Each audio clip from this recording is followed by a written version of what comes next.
الرحمن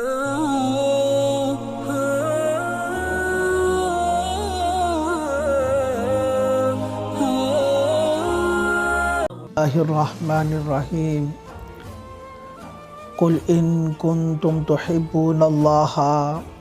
فاتبعونی یحببکم اللہ ویغفر لکم ذنوبکم واللہ غفور الرحیم۔ آج آپ حضرات کے سامنے بیان کرنا ہے، بات کرنی ہے کہ اللہ کے نبی صلی اللہ علیہ وسلم اور صحابہ اکرام رضوان اللہ علیہم اجمعین نے دین کے لیے کیسی مشکلات اور کیسی پریشانیاں اٹھائیں۔ حضرت ابن مسعود رضی اللہ تعالیٰ عنہ فرماتے ہیں کہ سب سے پہلے اسلام کو ظاہر کرنے والے 7 آدمی تھے۔ ایک اللہ کے نبی صلی اللہ علیہ وسلم، حضرت ابو بکر صدیق رضی اللہ تعالی عنہ اور حضرت عمار بن یاسر رضی اللہ تعالی عنہ اور ان کی والدہ ماجدہ حضرت سمیہ رضی اللہ تعالی عنہا، حضرت صہیب اور حضرت بلال حبشی اور حضرت مقداد رضی اللہ تعالی عنہم، یہ حضرات تھے جنہوں نے سب سے پہلے اسلام کو ظاہر کیا۔ اب دیکھیے، حضرت عمار بن یاسر رضی اللہ تعالی عنہ کی والدہ ماجدہ حضرت سمیہ رضی اللہ تعالی عنہا، یہ اسلام کی سب سے پہلے شہید ہونے والی عورت ہیں، جن کے اوپر ابو جہل نے آپ کو نیزہ مارا، جس سے آپ شہید ہوئی۔ اور اسی طرح صحابہ اکرام نے ابتدا تھی، آغاز تھا، سٹارٹنگ تھا، تو صحابہ اکرام کے لیے بہت زیادہ مشکلات اور بہت ہی زیادہ پریشانیاں تھیں۔ اب دیکھیے، حضرت بلال حبشی رضی اللہ تعالی عنہ مؤذن رسول ہیں، لیکن اس سے پہلے کیا ہے، زندگی اسلام میں داخل ہوئے تو آپ کا جو مالک تھا، آپ کا جو آقا تھا، وہ آپ کو طرح طرح کی تکلیفیں دیا کرتا تھا، وہ آپ کو طرح طرح کی مصیبتوں کے اندر مبتلا کیا کرتا تھا، آپ کو پریشان کیا کرتا تھا، لیکن آپ کی زبان کے اوپر ایک ہی بات تھی، آحد آحد، اللہ ایک ہے، اللہ ایک ہے۔ یہاں تک کہ حضرت بلال حبشی رضی اللہ تعالی عنہ کو لڑکے پکڑتے اور پکڑ کر لڑکوں کے حوالے کر دیا جاتا۔ جب لڑکے ان کو پکڑتے تو وہ آپ کو گریباں سے پکڑتے، زمین کے اوپر پھینکتے، طرح طرح کی تکلیفیں دیتے، لیکن سیدنا بلال حبشی رضی اللہ تعالی عنہ ان تکلیفوں کو برداشت کرتے۔ اور کہیں پر مشرکین مکہ آپ کو زرہ کے اندر بند کرتے، زرہیں لگا دیتے، اور جب وہ زرہیں گرم ہوتی، گرم دھوپ،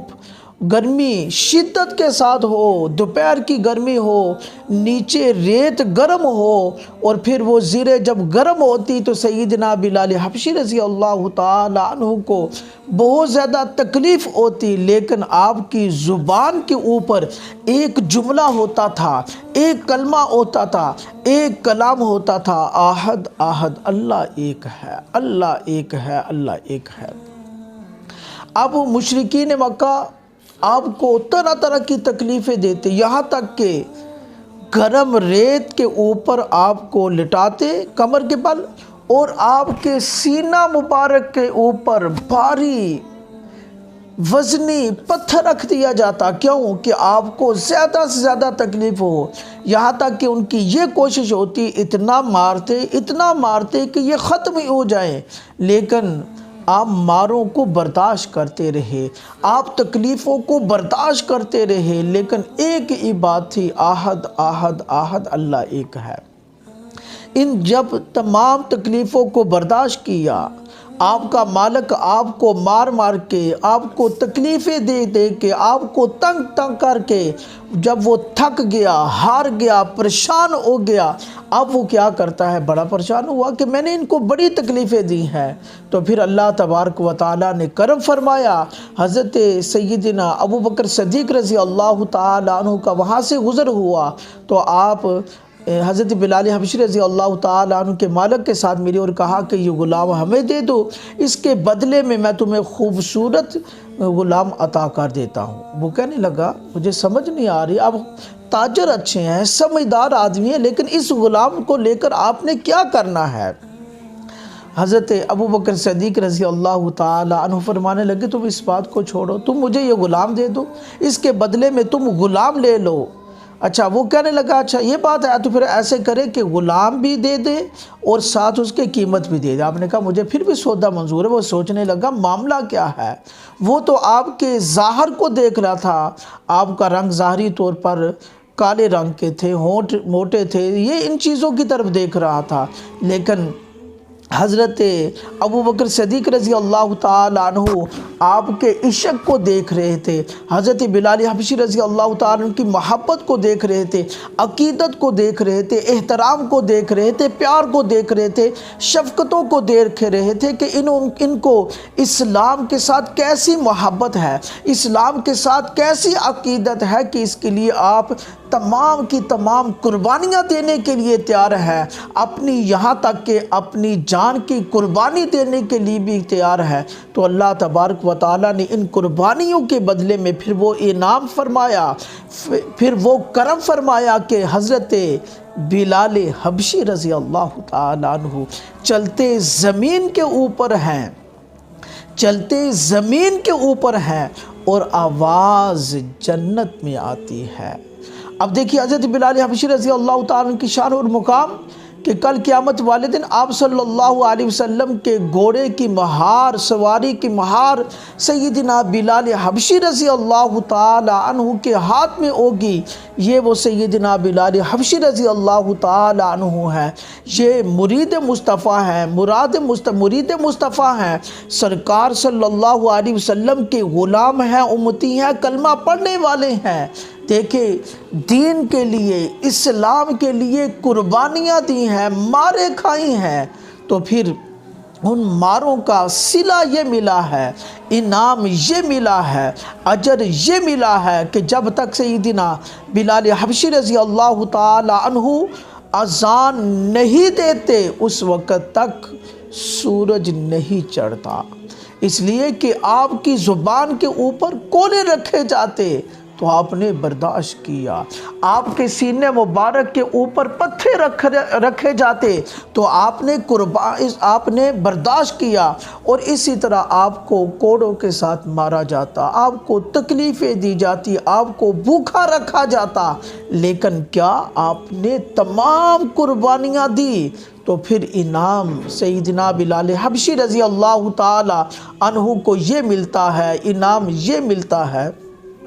تو یہ سرکار صلی اللہ علیہ وسلم کے غلام ہیں، سرکار صلی اللہ علیہ وسلم کا کلمہ پڑھنے والے ہیں، سرکار صلی اللہ علیہ وسلم کے امتی ہیں۔ تو اس لیے آج اگر ہمارے اوپر کوئی مصیبت آتی ہے، کوئی پریشانی آتی ہے تو ہم دین کو چھوڑ دیتے ہیں، ہم قرآن کو چھوڑ دیتے ہیں، ہم اللہ پاک کی طرف رجوع کم کر دیتے ہیں، دوسروں کی طرف رجوع کرتے ہیں۔ جب کہ پریشانی آئے، مصیبت آئے تو دین کی طرف یعنی کہ اللہ پاک کی طرف رجوع کرے، صدقہ کرنا شروع کر دے۔ جب آپ کے اوپر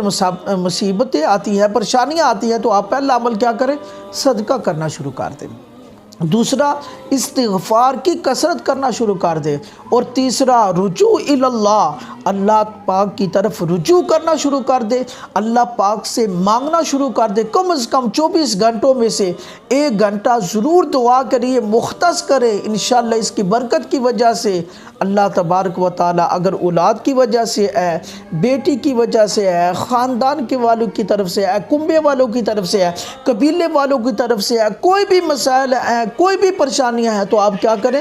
دین کی طرف لگ جائیں، آپ اسلام کی طرف لگ جائیں، اپنا رجوع، اپنا تعلق اللہ تبارک و تعالیٰ کی ذات کے اوپر لے کر چلے جائیں۔ دیکھیں حضرت بلال حبشی رضی اللہ تعالیٰ عنہ کے اوپر کتنی مصیبتیں آئی ہیں، کتنی پریشانیاں آئی ہیں، تو آپ نے کیا کیا ہے؟ اللہ پاک کی طرف لگے رہے ہیں، آہد آہد اس کو پکارتے رہے ہیں، جب پکارا ہے اس کو یاد کیا ہے، پھر اس کی برکت کی وجہ سے وہ دکھ بھی ختم ہوگی، وہ پریشانیاں بھی ختم ہوگی، وہ ٹینشن بھی ختم ہوگی، اب عزت والی، سکون والی، راحت والی زندگی ہے۔ جب آپ کا آخری وقت آیا تو آپ کی اہلیہ، آپ کی گھر والی رونا شروع ہوئی، آپ نے فرمایا کس وجہ سے آپ رو رہی ہو؟ کہ ابھی تو میں تھوڑی دیر کے بعد میری آنکھیں بند ہوگی تو میں تو اللہ کے نبی صلی اللہ علیہ وسلم سے ملاقات کروں گا، میں صحابہ اکرام سے ملاقات کروں گا، میں تو کامیابی کے راستے کی طرف ہوں، اس میں رونے والی کون سی بات ہے؟ تو یہ ان لوگوں کا عقیدہ تھا، یہ ان لوگوں کا ایمان تھا، اور اس کے اوپر وہ استقامت کے ساتھ، ثابت قدمی کے ساتھ کھڑے ہو جاتے تھے۔ اللہ تبارک و تعالی ہم سب کو عمل کی توفیق عطا فرمائے۔